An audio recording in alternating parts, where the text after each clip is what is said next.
18 taon matapos ang World Youth Day na idinaos dito sa Pilipinas, isa na naman Pilipino ang napiling umawit ng team song ng pagdiriwang na gaganapin po sa Brazil ngayong 2013. Kilalanin natin siya sa report ng saksing si JP Soriano.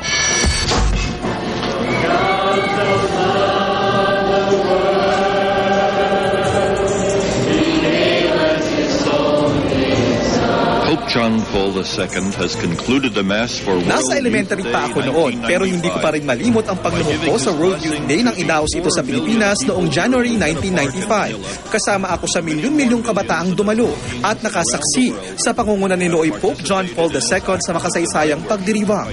A Center for World Youth Day started then in front of the St. Peter's Basilica, where 300,000 people from Europe attended. Damang-dama ko ang pagkakaisa ng mga Katoliko, lalo na nang inawit ang official theme song ng World Youth Day, ang Tell the World of His Love, na kinumpos at itinanghalang Pilipinang si Trina Belamide.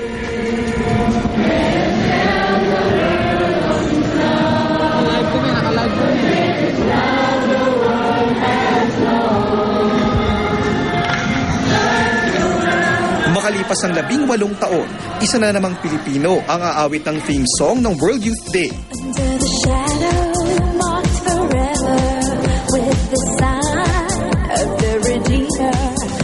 Siya si Cherry, isang UK-based na may dugong Pilipino at vocalist ng British band na Uberfuse. Ang banda niya ang napiling magtanghal ng English version ng official theme song ng 14th World Youth Day na gaganapin sa Rio de Janeiro, Brazil sa darating na Hulyo. Hope of the Dawn ang pamagat ng English version ng awitin. Isinalin ito ng banda mula sa original na Portuguese version.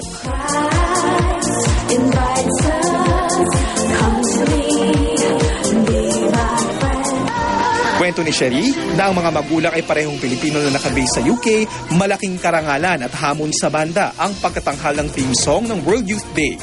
We were very happy, we're very excited, and at the same time, you know, we feel that it's a big responsibility to be given, but you know, we can't wait for people to hear the World Youth Day song. Pambihirang pagkakataon na rin daw ito para maipakita ang kanyang pananampalataya sa Diyos. It's a big privilege for us, and it's a chance for us to, as young people, to express our faith. Bagamat malungkot dahil hindi na siya makapagtatanghal sa harap ni Pope Benedict XVI na magbibitiw sa February 28, karangalan naman daw niyang umawit para sa susunod na Santo Papa. A lot of our songs have been inspired by his teaching. So we really love him.